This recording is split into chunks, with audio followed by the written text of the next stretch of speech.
Welcome to Eklavya स्नातक and I am Sachin. और आज की इस वीडियो में हम बीए सेकंड सेमेस्टर, चाहे आप डीयू हो, एसओएल से हो या एनसी वेब से हो, हिस्ट्री का जो 8th चैप्टर है the Arabs the Ghaznavids in the north west trans regional exchange की इजी एक्सप्लेनेशन देखने वाले हैं। सो आइए वीडियो को हम स्टार्ट करते हैं। आपको बताना चाहूंगा कि हिंदी मीडियम का कंटेंट ऑलरेडी बना रखा है, जिसका लिंक आपको डिस्क्रिप्शन में दे दिया जाएगा। हिस्ट्री, ईवीएस, एईसीसी, एमआईएल हिंदी, ये सारे सब्जेक्ट्स हम ऑलरेडी पढ़ा चुके हैं आपको। सिलेबस की बात की जाए तो यूनिट 1 से लेके यूनिट 7 तक आपको कंप्लीट करवा दी गई है। अगर आपने वीडियोस नहीं देखे तो आप वीडियोस को देख लें। और जो यूनिट 8 है वो हम आज देखने वाले हैं।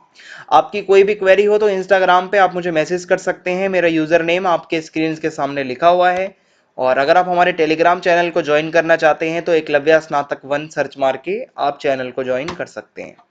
इंट्रोडक्शन कुछ इस तरीके से है कि हमारे जो इंडिया के अंदर जो इस्लाम है उसका अराइवल 8th सेंचुरी के आसपास हो गया था। जैसे ही अरब्स ने इन्वेजन किया, मोहम्मद बिन कासिम जो थे उन्होंने इन्वेड किया इंडिया को, और यहीं से हमारा जो है इंडिया के अंदर इस्लाम का जो है यहीं से मतलब एक तरीके से स्टार्टिंग मानी जाती है। Most invasions into India have taken place from the north western passes. ज्यादातर जो इन्वेजन्स होते थे वो इंडिया के नॉर्थ जो वेस्ट का जो एरिया है वहां से होते थे। And this region seems to be ravaged all the times, और ज्यादातर जो पंगे होते थे वो यहीं इसी एरिया में होते थे। In this chapter we shall read as to how and why Arabs came to Sindh and how they were able to defeat the local rulers with rather ease. हम ये पढ़ने वाले हैं कि अरब जो लोग थे वो कैसे हमारे सिंध के रास्ते से आते हैं और कैसे वो हमारे यहाँ के लोकल रूलर्स को हरा जाते हैं। और उसके बाद यहाँ पे मुस्लिम रूल भी स्टार्ट हो जाता है इंडिया के अंदर, ठीक है, यानी कि वो इंडियन सब कॉन्टिनेंट के अंदर। आगे बढ़ते हैं। Mahmud of Ghazni's invasions of India at the close of the 10th century followed some 150 years later by the invasions of Muhammad Ghori. पहले जो है महमूद जो थे, जो मतलब महमूद के गजनी, ठीक है, जो थे ये आते हैं, ठीक है। और आप ये मतलब मान के चलिए कि इनके लगभग 150 साल बाद जो है वो मोहम्मद गौरी आता है। और इसी तरीके से जो जो टर्किश लोग थे वो अपनी पॉलिटिकल डेवलपमेंट करने लगे इस रीजन में। In this lesson we will be looking at the conquest of India by the Turks. कैसे इंडिया जो वो पूरा सब कॉन्टिनेंट था इंडियन, वहाँ पे कैसे कंट्रोल किया टर्किश लोगों ने, जो ये इस्लामिक लोग थे। और कैसे दिल्ली सल्तनत जो है उसका इस्टेब्लिशमेंट होता है, ठीक है, 13th सेंचुरी के आसपास। सिंध इन 8th सेंचुरी। सिंध का जो एरिया है वो समझ लेते हैं कि ये नाउ आज की डेट की बात करें तो ये पाकिस्तान में है, ठीक है, किसी टाइम पे इंडिया का ही पार्ट था। ज्यादातर जो इन्वेजन्स होते थे वो इसी रास्ते से होते थे। It almost covered the entire Pakistan except certain areas of north and west in Pakistan. लगभग पाकिस्तान का ही एरिया मान के चलिए आप। Its importance was largely due to its strategic location. ये क्यों ज़रूरी था? इसकी लोकेशन काफ़ी स्ट्रेटेजिक थी, यानी कि यहाँ से आप जो है मतलब आराम से एंटर कर सकते थे और किसी को भी आप इन्वेट कर सकते थे। एंड ये जो है ट्रेडिंग रूट पे था। चाइना और जो अरब वर्ल्ड के साथ जो ट्रेड होता था उसका रूट भी सिंध से ही होके जाता था, तो ये काफ़ी इंपॉर्टेंट था। Largely populated by Hindus and Buddhist. यहाँ पे ज़्यादातर हिंदू और बुद्धिस्ट लोग रहते थे। It came under Buddhist influence early and by the time Arabs invaded the reason.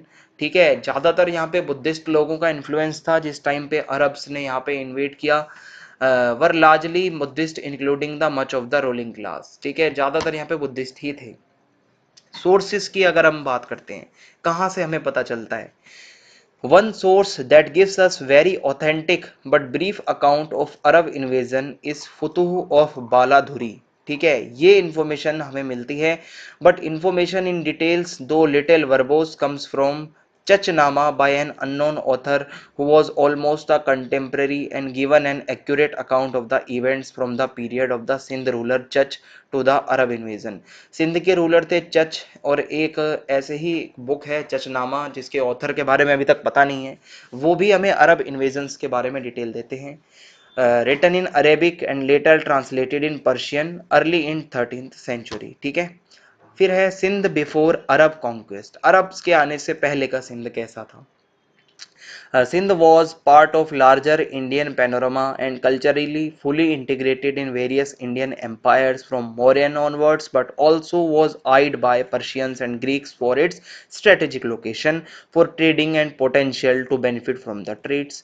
यहाँ पे सिंध बहुत ही पुराने टाइम से इंडिया का एक मतलब अभिन्न पार्ट रहा और मौर्यंस के टाइम से लेकर अभी तक जहाँ पे हम पढ़ रहे हैं, सो ग्रीक्स और पर्शियंस लोग भी चाहते थे कि वो उनके अंडर में आ जाए, क्योंकि एक तो ये ट्रेडिंग रूट पे था, इसकी स्ट्रेटेजिक लोकेशन काफ़ी अच्छी थी. Under Mauryan king Ashoka large scale conversion to Buddhism took place. Mauryan king जो थे अशोक, उनके टाइम पे बहुत सा मतलब बड़े स्केल पे जो है कन्वर्जन हुआ और बुद्धिज्म में वो कन्वर्जन हुआ था. Later in third century the region was conquered by Sassanids of Persia and then came under the control of mighty Gupta empire. Starting में क्या है यहाँ पे थर्ड सेंचुरी के लेटर में ये ससनिड्स जो थे पर्शिया के, फिर उनके बाद जो है माइटी गुप्ता एम्पायर जो था हमारा उसके अंडर में आ जाता है Sindh. After a succession of powers finally it came under the control of ब्राह्मण चच. ठीक है, यही चच नामा जो पीछे हमने देखा है एक सोर्स है, एक चच नाम के रूलर के अंडर आ जाता है सिंध. उस dynasty was replaced by Muslim invader Qasim और इन्हीं की डायनेस्टी को हराने वाले जो थे वो मुस्लिम इन्वेडर मोहम्मद बिन कासिम थे. One thing which was evident in every aspect of life and history of Sindh is that a lot of its regional and historical identity was because of legendary Kushan king Kanishka, who had converted to Buddhism and established the Buddhist identity of the region firmly. सो एक यहाँ पे important चीज़ और है history में जब हम पढ़ते हैं, सो यहाँ पे कुषाण किंग जो कनिष्क थे वो बहुत फेमस है यहाँ के, जो कि मतलब कन्वर्ट हो गए थे बुद्धिज़्म में. और उसके बाद आगे है reasons for Arab invasion. It is not easy to answer why the Arabs invaded Sindh. Sindh पर क्यों इन्वेड करते थे अरब लोग, ये बताना मुश्किल है. From purely religious to imperial to territorial to trade there are many reasons. भाई रिलीजियस रीजन्स ये थे, वो अपने इस्लाम को लाना चाहते थे. ट्रेड रीजन ये थे, वो पैसा कमाना चाहते थे इस एरिया को अपने अंडर में करके. सो देर आर मैनी रीजन्स. ठीक है, पहला है कि fabulous wealth of India, India काफ़ी वेल्दी था तो इसलिए वो चाहते थे. पॉलिटिकल कंडीशंस ऑफ इंडिया जो है वो ज़्यादा स्टेबल नहीं थी, यूनिटी नहीं थी, सो इसलिए अरब्स आए. प्रोपगेशन ऑफ इस्लाम, अपने इस्लाम को फैलाने के लिए भी उन्होंने इन्वेड किया. अब है Muhammad bin Qasim and the Arab invasion. किस तरीके से इन्वेड किया. Planning for attack over Sindh was made at Shiraz, where an organized and highly committed army of 6,000 Syrian men were assembled. एक सिंध के ऊपर अटैक करने के लिए पूरी प्लानिंग करी गई थी शिराज नाम की जगह पे, जहां पे 6,000 जो सैनिक थे उनकी आर्मी को इकट्ठा किया गया. All preparations were made to last details including needles and threads for tents. सारी प्रिपरेशन कर ली थी भाई, यहाँ तक कि सुई धागे तक की भी पूरी प्रिपरेशन हो चुकी थी टेंट के. While Qasim took the land route, he was joined at Daibul by another contingent via the sea route. और मोहम्मद बिन कासिम ने लैंड रूट को अपनाया. This was done probably to avoid suspicion and also to keep troops free from fatigue. और जो troops थे, जो सैनिक, वो थके ना, और मतलब इसीलिए जो है ये रूट को अपनाया गया. The local ruler Dahir. ठीक है, दाहिर वहां के लोकल रूलर थे उस टाइम पे. Hardly offered any resistance to the invaders. बहुत ही मुश्किल हो रही थी उनको रेजिस्टेंस शो करने में, उनका जो है विरोध करने में इन्वेडर्स का. Historian Ishwari Prasad says that the lame surrender of the Sindh rulers was a fact, and contemporary sources mention that the felling of the flag post of the main temple by the catapults of the Arabs was a bad omen and signaled the withdrawal of divine blessings to the ruler. यहाँ पे बताते हैं कि एक तो इतनी बुरी तरीके से दाहिर जो है वो सरेंडर करते हैं, और जो किस तरीके से मेन टेम्पल का जो यहाँ पे आप देखते हैं कि फ्लैग पोस्ट है वो जब गिर जाता है, तो ये एक इस चीज को अशुभ माना गया था कि भाई अब जो है ये रूलर हटने वाला है. better weapons of warfare which included skillful deployment of catapults in warfare by the Arabs। और अच्छे खासे भाई इनके पास जो है वॉरफेयर के टैक्टिक्स थे। और आप देख सकते हैं कि ये जो आपको नजर आ रहा है इसी में भाई ये दागते थे इसके बाद, ठीक है, गोले वोले जो भी थे उनके पास, वो ये ऐसे टूल्स का यूज कर रहे थे, ऐसे वेपन्स का जो कि हमारे पास नहीं थे। आफ्टर डिफीटिंग दाहिर, दाहिर को हराने के बाद, दाहिर कौन थे, वहां के लोकल रूलर थे। Arabs established a colony at Daibul, built a mosque, ठीक है। दाहिर को हराने के बाद जो अरब लोग थे उन्होंने एक कॉलोनी बनाई, वहां पे एक मस्जिद बनाया। And left 4000 troops to control the conquered city before moving to conquer rest of Sindh. बाकी के सिंध को कॉन्कर करने से पहले 4000 अपने सैनिकों को इसी एरिया में छोड़ दिया और बोला यहाँ पे कंट्रोल करो। Next target, Nirun felt without much resistance and the Samani यानी कि Buddhists offered wealth and were spared war. Arabs moved across the Indus River to Sivistan while the ruler of Bachara यानी कि वस्त्रराज, a cousin of Dahir, was in mood to offer stiff resistance. Buddhist wrote for peace with Arabs. Buddhist लोग ज्यादातर वहां पे रहते थे, उन्होंने Arabs के साथ जो है लड़ाई ना करने का फैसला लिया। उन्होंने लिखा भी कि हम जो है शांति चाहते हैं। The divided Sivistan could not withstand the vigour and might of the Arabs and were defeated, लेकिन कुछ भी नहीं हो पाया, अरब्स यहाँ पे भी जीते। बुद्धिस्ट यानी कि जो समानीस थे were spared and rest were ravaged, भाई बहुत बुद्धिस्टों को मारा भी गया वहां पे। Now the Arabs had to cross Indus to meet the ruler of Sindh. अब रूलर जो थे सिंध के, उनको मिलने के लिए जो है इंडस को पार करना था। Crossing the river was tiring for Arab army and horses, बहुत ही थकने वाला काम था। At this juncture Al Hajjaj sent enforcement of 2000 horses and an advise that enemy is won not only in battlefield but also by bribes and treachery. Qasim got the help of new governor of Bet, who also helped in making a bridge of boats over Indus। जो governor थे नए, उनको जो है अच्छे से जो है मतलब बोट वोट बनानी आती थी भाई, कैसे इंडस को पार करना है। On the other side Dahir waited with his sons and soldiers to fight with Arab. दूसरे साइड जो दाहिर थे वो वेट कर रहे थे कि कब अरब आएंगे, वो अपने सोल्जर्स के साथ खड़े हुए थे। During war Dahir fell from his elephant, लड़ाई के समय क्या हुआ, दाहिर अपने हाथी से गिर गए, was killed by the Arabs and thus in 712 and a new chapter in the history of India was written. Dahir के जैसे ही मरते ही जो है अब यहाँ पे अरब्स जो है वो पूरी तरीके से आ गए।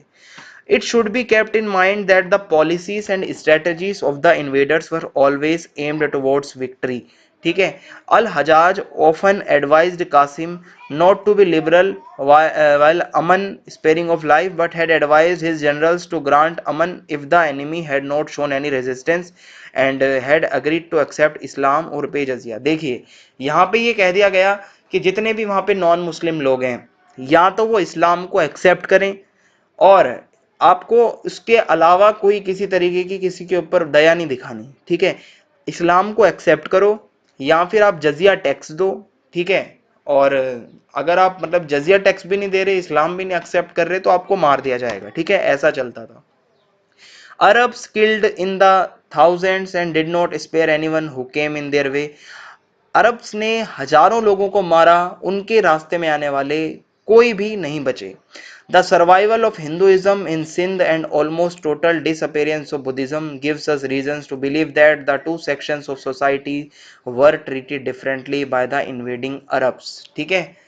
While the Hindus were generally involved in agriculture and were potential revenue payers, and unlike the Buddhists who were mainly traders with long trading relations with Arabs, appear not to have resisted the Arabs and escaped the brutality that Hindus suffered। जो Buddhist लोग थे वो traders थे, वो Arabs के साथ अपने relation रखना चाहते थे। हिंदूज जो है वो ट्रेडर्स नहीं थे। उन्होंने क्या है कि हिंदुओं ने ही सारे दुख झेले, जो बुद्धिस्ट थे वो तो चले गए वहां से, एस्केप कर गए, ठीक है, उनको तो अपने रिलेशन बना के रखने थे जो ट्रेडर वाले हैं, लेकिन जो यहाँ पे हिंदूज हैं उनको सफर करना पड़ा। Three reasons have been offered for the disappearance of Buddhist. तीन रीजन बताए जाते हैं कि उस एरिया से, सिंध के एरिया से बुद्धिस्ट चले गए। One, they may have all migrated to non arab areas where buddhists still had political control।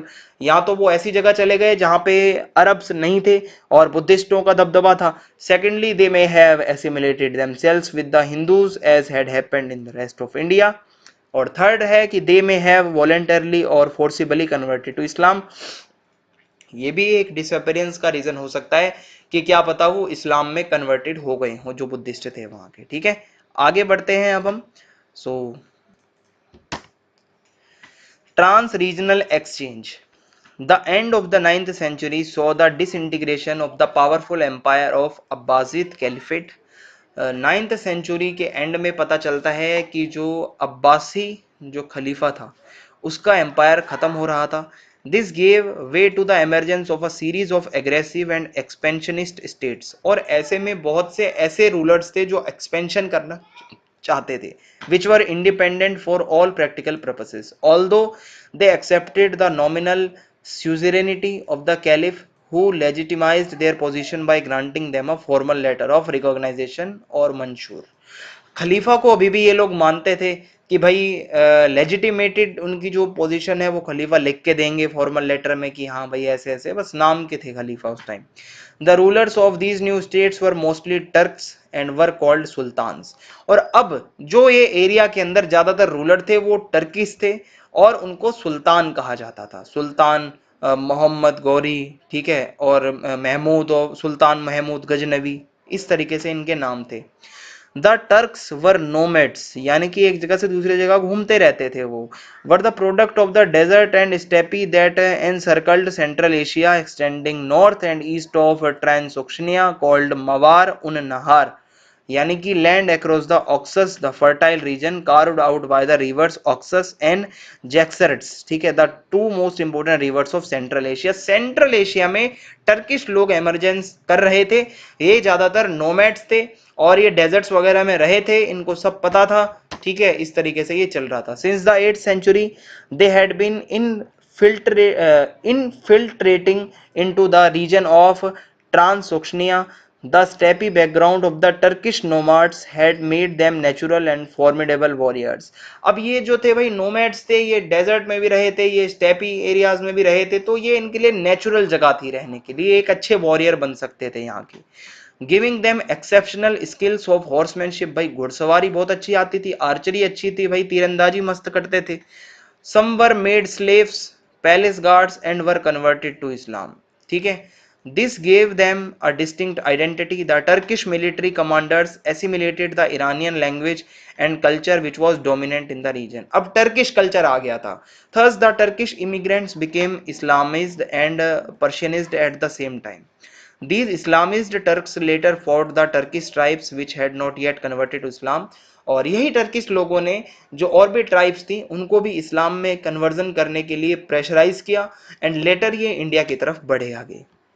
The most powerful dynasties which rose in the region after the fall of the Abbasids, जो most powerful dynasty थी, ठीक है, अब्बासी खलीफा की जो मतलब उसके बाद में were the Samanid dynasty followed by the Ghaznavids।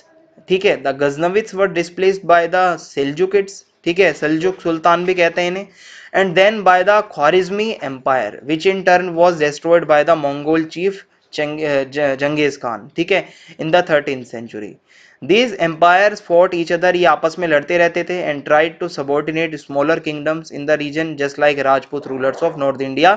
They also always fought each other, जैसे राजपूत रूलर्स आपस में लड़ते रहते थे वैसे ही ये रूलर्स भी आपस में लड़ते रहते थे। The Turkish advance towards India, Mahmud of Ghazni and the Hindu Shahis. Alptigin, ठीक है, Alptigin a Turkish slave and the Samanid governor of Balkh. ये टर्किश एक स्लेव थे और समनित गवर्नर भी थे ये बल्क के। Established an independent kingdom at Ghazni in Afghanistan, इन्होंने 961 में एक अपना खुद का किंगडम एस्टेब्लिश कर लिया अफगानिस्तान के गजनी नाम के इलाके में। The Ghaznavid kingdom came into prominence in 977 when Subuktigin who succeeded Alptigin. ठीक है, सुबुक्तिगिन जो है वो अलप्तिगिन के बाद आते हैं। Annex the adjoining parts of Central Asia, इन्होंने अपने गजनी के अंदर सेंट्रल एशिया के और एरियाज को भी ऐड कर दिया। And the trans Indus region of the Hindu Shahi kingdom, और हिंदू शाही किंगडम जो था इंडस रीजन के आसपास वो भी मिला लिया। Mahmud who ascended the throne of Ghazni in 999, 999 में इनको गद्दी पे बिठा दिया गया। was driven by the ambition of making Ghazni a formidable power in Central Asia। ये चाहते थे कि गजनी है जो ये अफगानिस्तान के अंदर, ये एक पावरफुल किंगडम बने। His interest in India was based on the proverbial wealth of the country. India में जो महमूद गजनी का इंटरेस्ट था वो सिर्फ इंडिया की वेल्थ के ऊपर था, इंडिया के पैसों के ऊपर था। वो चाहता था कि जो महमूद गजनी है कि वो इंडिया को लूट के अपने किंगडम को ज्यादा से ज्यादा रिच करे। His incursions in India were largely plundering raids. और वो ज्यादातर जब भी आते थे वो मतलब ये जितने भी जो टर्किश थे ये महमूद गजनवी वगैरह, ये हमेशा रेड करते थे, लूट मार करके चले जाते थे, अपने खजाने को भरना चाहते थे। ठीक है। Mahmud led 17 plundering expedition. 17 बार महमूद गजनी ने जो है, सुल्तान महमूद गजनवी, इसने 17 बार हमले किए भारत के ऊपर। ठीक है।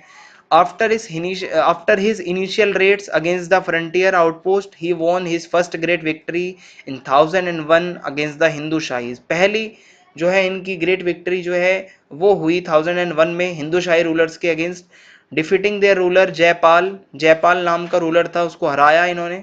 ठीक है। Near Peshawar and ravaging the Shahi capital of Waihind. ठीक है, वो इन्होंने अपने कब्जे में ले ली।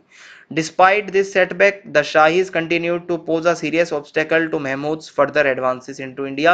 लेकिन जो हिंदू शाही राजा थे वो रुके नहीं, वो लगातार मतलब सामना करते रहे। The Ghaznavids had to fight two serious battles in 1006 and 1009 near Peshawar against Anangpal। ठीक है, Anandpal, who succeeded Jaipal before they could penetrate into the Punjab। In 1015 Mahmud advanced up to Lahore and plundered it. ठीक है, और उसके बाद इन्होंने आक्रमण कर दिया लाहौर पे। Soon the Ghaznavid empire extended up to the river Jhelum. Jhelum river तक पहुंच गए भाई ये। Between 1004 to 1006 Mahmud repeatedly attacked the ruler of Multan. Multan के रूलर्स को लगातार ये अटैक करते रहे। A town of strategic importance, ये मुल्तान जो है काफी इंपॉर्टेंट जो है एक टाउन था। फिर है Mahmud Ghazni made the very first attack on India in 1001। पहला अटैक जो था इसका वो 1001 में था। 17 बार इसने जो है अटैक किया 25 सालों तक। और उसका जो लास्ट अटैक था वो सोमनाथ मंदिर पे किया था इसने। ठीक है, 1025 में इसने सोमनाथ मंदिर पे बहुत ही ज्यादा भयंकर अटैक किया था। ठीक है, और उसका जितना सोना था सब लूट के ले गया। The rise of the Ghurids, Muizzuddin Mohammad Ghori. अब हम मोहम्मद गोरी के बारे में पढ़ते हैं। ठीक है। The middle of the 12th century so the final decline of the Ghaznavid.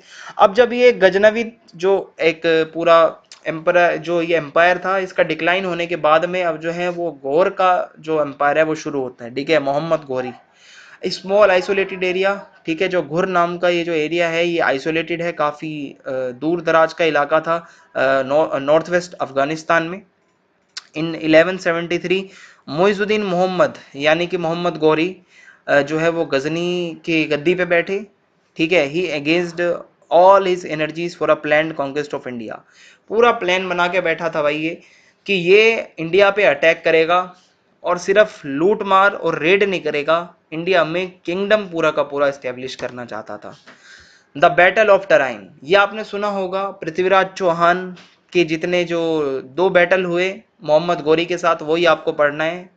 The battle of Tarain often referred as to Tarain took place in 1191। 1191 में बैटल ऑफ टराइन होता है and resulted in Islamic rule in north India. और ये battle में जब पृथ्वीराज चौहान हारते हैं उसी के बाद नॉर्थ इंडिया के अंदर इस्लामिक रूल आता है, यहीं से भारत में मुसलमानों का राज शुरू होता है।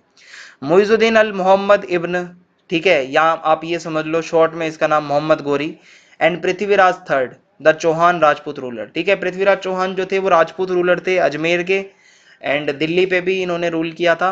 इन्होंने ये बैटल लड़ी। The battle was fought in Karnal and Thanesar in the Karnal region of modern day Haryana. Haryana के अंदर ये बैटल हुई। इंडिया सम जो है इंडिया के अंदर ही है भाई आपका ये पूरा area, some 70 miles north of Delhi. Delhi से लगभग 70 मील दूर ये लड़ाई लड़ी गई थी। फिर आगे है, इसको अगर हम देखें, Mohammad Ghori marched his soldiers into India and proceeded to seize the major fort of Bhatinda. Bhatinda का जो किला था उसको पूरा कब्जाने के लिए मोहम्मद गोरी इंडिया की तरफ बढ़ता है।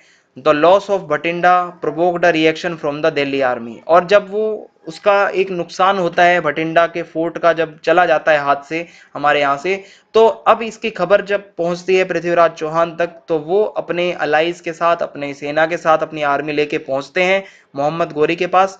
The battle began with a probing attack by Ghurid archers. ठीक है, देखो मोहम्मद गोरी अपने साथ जो है ऐसे बंदे लाया था जो घोड़ों से ही अपने तीर चला देते थे। ठीक है, और हमारे राजपूत रूलर जो हैं वो तलवारों से ज्यादा लड़ते थे।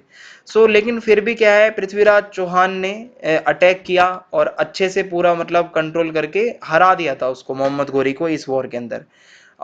मतलब आप यहाँ पे अगर देखेंगे कि जो राजपूतों का जो स्टाइल था जो लड़ाई का, वो थोड़ा अलग था अरब्स और टर्क्स के साथ। ठीक है, अगर आप देखें टर्किश लोग जो थे वो ज्यादातर घोड़े पे आ रहे थे, उनका जो है मतलब तीरंदाजी में बहुत ही ज्यादा उनकी स्किल्स थी। वहीं राजपूत हाथियों पे चलते थे और उसके साथ तलवारों वाली इनकी लड़ाई की जो है पूरी स्किल्स थी। लेकिन उसके बावजूद भी यहाँ पे अगर इसका हम कंक्लूजन देखें तो जो पृथ्वीराज चौहान है वो जीत जाते हैं। ठीक है, the second battle of Tarain was again fought between the Ghurid army of Mohammad Ghori and Rajput army. उसके बाद जो है पृथ्वीराज चौहान ने मोहम्मद गोरी को छोड़ दिया था और उसकी जान को बख्श के उसको भेज दिया वापस कि जा तो चला जा, दोबारा से कभी आइयो तैयारी करके। लेकिन यही उनकी सबसे बड़ी गलती मानी जाती है। मोहम्मद गोरी जो था वो बहुत ही चतुर दिमाग का था, वो दोबारा से अपनी आर्मी तैयार करता है। ठीक है, और पूरी प्रिपरेशन के साथ वो आता है और इसी बैटल के अंदर पृथ्वीराज चौहान हार जाते हैं मोहम्मद गोरी से। ठीक है, लेकिन आपको एक बात और बता दूं, ये हिस्ट्री का ऐसा पॉइंट है जिसमें डिबेट चलती है। कोई आपको कहेगा कि मोहम्मद गोरी जो है वो मारा गया था उस बैटल के अंदर, सेकंड बैटल ऑफ टराइन में। ठीक है, और उसको मारने के बाद ही जो पृथ्वीराज चौहान थे उनको जो है उन्हीं के साथ जो चंद बरदाई उनके दोस्त और जो उनके वहां के कोर्ट पोएट थे उन्होंने चाकू से मार दिया ताकि कोई दूसरा ना मारे उनको, उन्होंने आपस में एक दूसरे को मार दिया था। एक तो ये स्टोरी चलती है।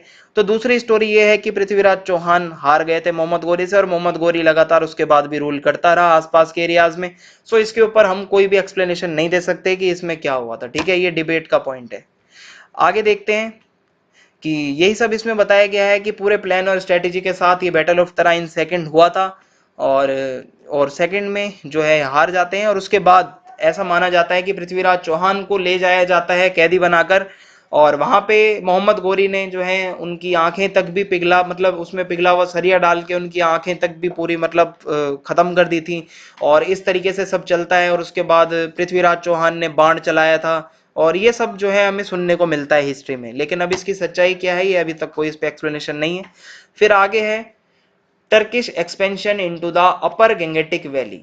अब यहाँ पे फिर ये टर्किश रूलर्स और आगे बढ़ते हैं। बैटल ऑफ चंदावर होती है यहाँ पे 1194 में। ठीक है, अब यहाँ पे क्या है कि बैटल ऑफ चंदावर क्या थी कि भाई चंदावर में एक और लड़ाई होती है। Under Qutbuddin Aibak's leadership the Turk continued to make territorial advances in all direction. Mohammad Ghori चला गया था यहाँ से और उसने अपनी गद्दी पे, जो दिल्ली की गद्दी पे है, वो कुतुबुद्दीन ऐबक को बिठाया था जो कि मोहम्मद गोरी का ही एक गुलाम था। इसको स्लेव भी कहा जाता है।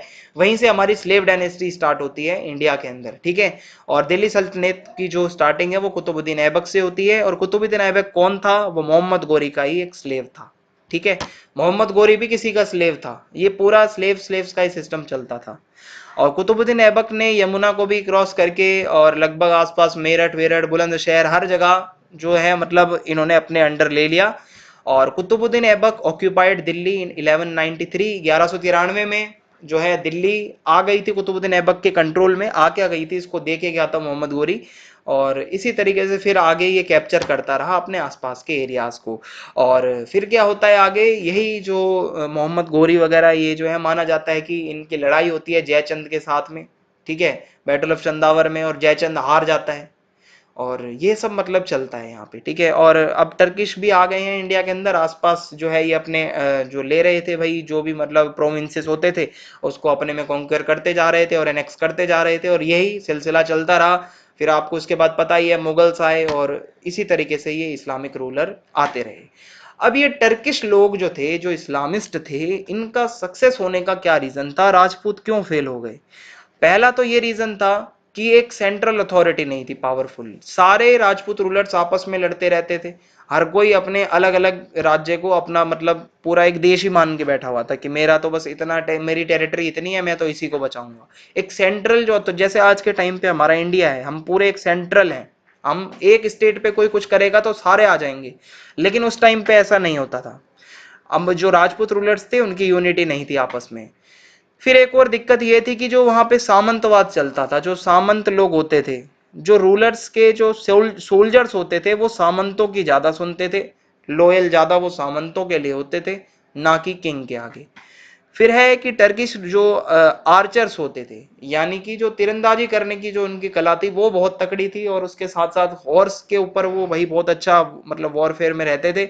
लेकिन राजपूत रूलर्स जो हैं वो कहीं ना कहीं तलवार और ये हाथी वगैरह को यूज कर रहे थे, तो ये थोड़ा सा एक रीजन रहा। Apart from political unity the Indians also lacked social unity. Political unity तो थी नहीं, और सोसाइटी में भी एकता नहीं थी। ब्राह्मण अपने आप को ऊपर बता रहे हैं, क्षत्रिय अपने आप को ऊपर बता रहे हैं, शूद्र को कोई अछूत मान रहा है, आपस में ही हम कास्ट में बटे हुए थे। इसका फायदा बाहर के लोगों ने उठाया। सो ये सब चलता है, इसी के साथ चैप्टर खत्म होता है। अगर आपको वीडियो पसंद आई हो तो आप चैनल को सब्सक्राइब करना ना भूलें, ज्यादा से ज्यादा वीडियो को लाइक करें और कमेंट करके जरूर बताएं वीडियो कैसी लगी, और ज्यादा से ज्यादा वीडियो को शेयर करें। जय हिंद, जय भारत, बहुत बहुत धन्यवाद।